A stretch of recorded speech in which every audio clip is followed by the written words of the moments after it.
सच बताऊं तो पिछले कुछ हफ्तों से मेरा एक ही मिशन था, इंटरनेट पर जितनी भी स्केरियस्ट हॉरर लेजेंडरी मूवीज है उन सबको गो थ्रू करना और आपके लिए टॉप 7 मूवीज लेके आना।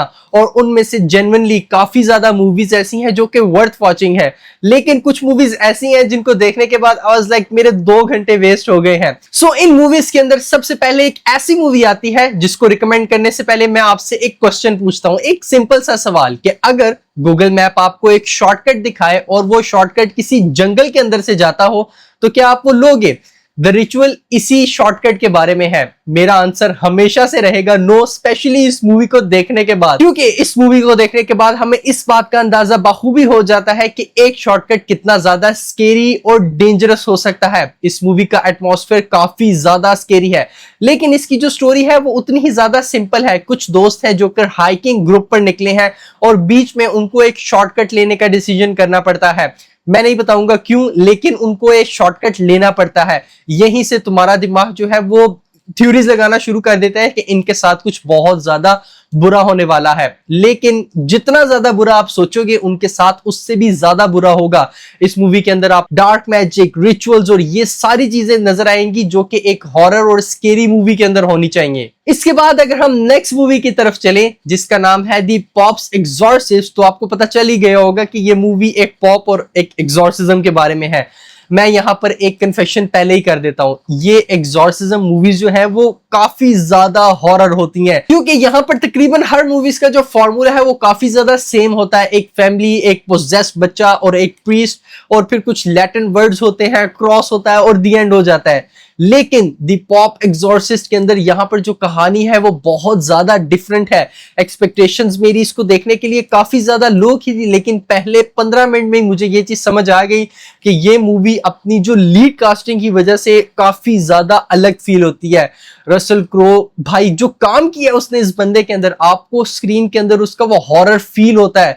ये बंदा स्क्रीन पर आते ही आपको इतना ज्यादा कॉन्फिडेंस देता है, आपको इतना ज्यादा एंटरटेन करता है कि आप कहते हो यार ये बंदा कुछ ना कुछ जरूर करेगा। लेकिन जैसे जैसे मूवी आगे बढ़ती है, स्टोरी एक फैमिली और एक पोजेस्ड चाइल्ड के अराउंड जो है रिवॉल्व करती है, लेकिन मूवी सिर्फ एक पोजेशन तक लिमिटेड नहीं है, आपको इसके साथ इन्वेस्टिगेशन देखने को मिलती है। वैसे ही वैसे आपको जो उसकी जो फैमिली की हिस्ट्री है, उसकी जो सीक्रेट्स है, काफी ज्यादा इंटरेस्टिंग चीजें आपके सामने आती हैं और आपका जो ब्रेन है वो काफी ज्यादा रॉट हो जाता है कि भाई ये मैं क्या देख रहा हूँ, ये मैं। इसके बाद अगर हम अपने नेक्स्ट रिकमेंडेशन की तरफ बढ़े तो यहां पर मैं एक बात आपको क्लियर कर देना चाहता हूं, जितनी भी लेजेंडरी मूवीज हैं या तो लोग उनको इग्नोर कर देते हैं इस वजह से कि यार ये तो काफी ज्यादा ओल्ड मूवी लग रही है और ये इतना क्या ही इसके अंदर अच्छा होगा। मैंने भी सेम यही किया। ये मूवी 2010 में आई थी, मैं इंसिडियस मूवी की बात कर रहा हूं, और मैंने इसको काफी ज्यादा डिले किया कि यार ये काफी ज्यादा पुरानी मूवी है और क्या ही डरा देगी। लेकिन फिर जब मैंने इसको प्ले किया और फर्स्ट 15 मिनट्स के अंदर मुझे ये चीज रियलाइज हो गई थी कि मैं कितना ज्यादा गलत हूं। इस मूवी की सबसे बड़ी स्ट्रेंथ इसके जो जंप स्केयर्स हैं वो नहीं है, बल्कि इसकी टेंशन है जो कि कंटिन्यूसली मूवी के साथ बिल्ड होती रहती है। स्टोरी एक काफी ज्यादा नॉर्मल फैमिली की है। अब उनके साथ एक कुछ ऐसा एक्सीडेंट होता है जिसके बाद उनकी पूरी की पूरी जिंदगी बदल जाती है। लेकिन बस इतना जान लो कि जब आप ये मूवी लगा लोगे तो उसके बाद इसको बंद करना काफी ज्यादा डिफिकल्ट हो जाएगा, क्योंकि आपको इतना ज्यादा मजा आएगा। और यहां पर हर चीज जो है वो जेम्स वैन ने कमाल की है। इस मूवी के जो डायरेक्टर है उन्होंने काफी ज्यादा अनकंफर्टेबल वाइब इसके अंदर रखी है, और एक सीन खत्म होता ही नहीं है और आप सोचते हो कि चलो एक सीन खत्म हो गया और साथ ही दूसरा सीन स्टार्ट हो जाता है। बैक टू बैक आपको जो वो हॉरर शॉट्स हैं वो साथ ही साथ देखने को मिलते हैं, और ये चीज काफी ज्यादा अच्छे से काम करती है। मूवी हमें बार बार इस चीज का रियलाइज कराती है कि इस मूवी के अंदर आप रिलैक्स नहीं कर सकते। इसके अलावा मुझे इसका जो कॉन्सेप्ट था वो काफी ज्यादा पसंद आया, क्योंकि हाफ वे के बाद मूवी हमें काफी ज्यादा हॉन्टेड हाउस से निकलकर डायरेक्शन कंप्लीटली चेंज हो जाती है, और यहां पर वही रीजन आता है कि लोग इसको काफी ज्यादा रिकमेंड करते हैं। अगर तुम्हें काफी ज्यादा हॉरर मूवी देखनी है जहां पर स्टार्ट से ही टेंशन और काफी ज्यादा गोरी चीजें हो, इंसिडियस लगा लो, you will not regret it. इसके बाद अगर हम नेक्स्ट मूवी रिकमेंडेशन की तरफ चले तो इसका नाम है द ग्रज, और मैं ये बात गारंटी से कह सकता हूं ठोक कर कि अगर आप लोग 2000 में बड़े हुए हैं तो आपने इस मूवी का कोई ना कोई सीन जरूर से देखा होगा। मतलब ऐसा हो ही नहीं सकता कि आप इस मूवी के साथ वाकिफ ना हो, क्योंकि यहाँ पर ये सफेद चेहरा, काले बाल और वो आवाज, मतलब उस आवाज से ही आधे से ज्यादा जो मेरे एज के लोग हैं वो डर जाते हैं। लेकिन फनी बात यहाँ पर यह है कि ये सिर्फ आइकॉनिक घोस्ट नहीं है, बल्कि ये मूवी इतनी ज्यादा इंटेलिजेंट है कि उसकी बात बहुत ज्यादा कम होती है। द ग्रज तुम्हें सिर्फ और सिर्फ जंप स्केयर्स नहीं दिखाती, बल्कि ये तुम्हें स्लोली कंज्यूम करती है। स्टोरी एक अमेरिकन नर्स की है जो कि जापान में एक नया घर लेती है और वहां पर एंटर होती है। अब उसे वो चीज का अंदाजा बिल्कुल भी नहीं होता कि वो कितनी ज्यादा गलत जगह पर आ चुकी है। मैं ऑनेस्टली इस मूवी की स्टोरी से ज्यादा इसके जो एटमॉस्फेयर है उसका फैन हूं। हर रूम आपको काफी ज्यादा अलग फील होता है, हर कॉर्नर आपको सस्पिशियस लगता है और डायरेक्टर कभी कभी रिवील भी नहीं करता कि एग्जैक्टली उस जगह पर है या फिर इस रूम के साथ एग्जैक्टली प्रॉब्लम क्या है। वो सिर्फ और सिर्फ आपके इमेजिनेशन के ऊपर ये सारी चीजें छोड़ देता है।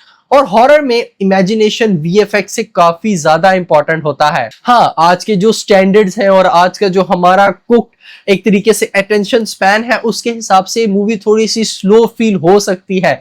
लेकिन अगर आपने पूरी मूवी देख ली तो ट्रस्ट मी, लाइट्स ऑफ नहीं करोगे आप लोग, क्योंकि ये बहुत ज्यादा स्केरी होती है और आपको साइकोलॉजिकली हर्ट करती है। तो इसके बाद अगर हम अपने नेक्स्ट ऑप्शन की तरफ चलें तो यहाँ पर मूवी आती है सिनिस्टर। और अब तक मैंने जितनी भी मूवीज डिस्कस की हैं उनमें हर मूवी का अपना एक स्टाइल था, हर मूवी की कोई ना कोई ऐसी खास बात थी जो कि आपको काफी ज्यादा डिस्टर्बिंग लगती थी।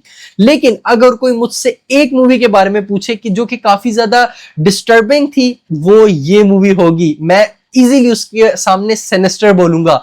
और नहीं, यहां पर मैं ये बात सिर्फ मॉन्स्टर्स की वजह या फिर स्टोरी टेलिंग की वजह से नहीं कर रहा, बल्कि मैं बात कर रहा हूं इसके मूड की वजह से। यहां पर स्टोरी हमें एक ट्रू क्राइम राइटर के अराउंड रिवॉल्व होती है जो कि एक नए केस के ऊपर रिसर्च करता है और वो एक ऐसी चीज को डिस्कवर कर लेता है जिसके बाद उसकी लाइफ उसके कंट्रोल से बाहर चली जाती है। और बस इतना ही जान लो कि ये मूवी काफी ज्यादा हॉरर है। मतलब इसके बारे में मैं ज्यादा कुछ नहीं बोलूंगा, क्योंकि जितना कम आप लोग जानेंगे उतना ज्यादा आपको वो इम्पैक्ट फील होगा। लेकिन मैं एक चीज जरूर बोलूंगा कि अगर तुमने इस मूवी को अपने हेडफोन के साथ देख लिया तो बैकग्राउंड साउंड डिजाइन तुम्हारे एक तरीके से रोंगटे खड़े कर देगा, आपको गूज बम्स आ जाएंगे। काफी ज्यादा मूवीज जो है उनमें जो म्यूजिक है वो सिर्फ लाउड होता है और काफी ज्यादा जंप स्केयर्स होते हैं, लेकिन यहाँ पर जो बैकग्राउंड म्यूजिक है वो आपको मेंटली अनकंफर्टेबल कर देता है। और ये वो पुरानी रिकॉर्डिंग्स की तरह प्ले होता है कि जो आपकी एक तरीके से स्क्रीन के ऊपर क्रॉल करती है।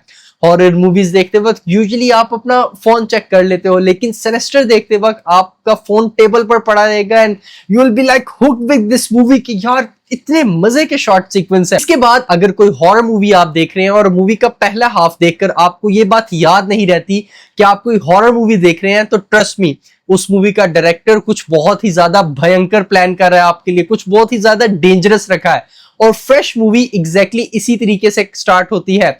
शुरू में आपको सब कुछ काफी ज्यादा रोमांटिक, काफी ज्यादा अच्छा फील होता है। एक लड़की जो कि डेटिंग एप्स के ऊपर काफी ज्यादा ऑकवर्ड डेट्स फाइंड कर रही होती है और फाइनली उसको एक ऐसा बंदा मिल भी जाता है जो कि उसके लिए काफी ज्यादा परफेक्ट होता है। मैं इस मूवी का कोई भी मेजर प्लॉट ट्विस्ट आपके लिए रिवील नहीं करूंगा, लेकिन सीरियसली ट्रेलर भी मत देखना, मतलब सीधा का सीधा इसकी मूवी लगाओ, क्योंकि जितना कम आप इसके बारे में जानोगे उतना ज्यादा आपको वो शॉक वैल्यू फील होगी।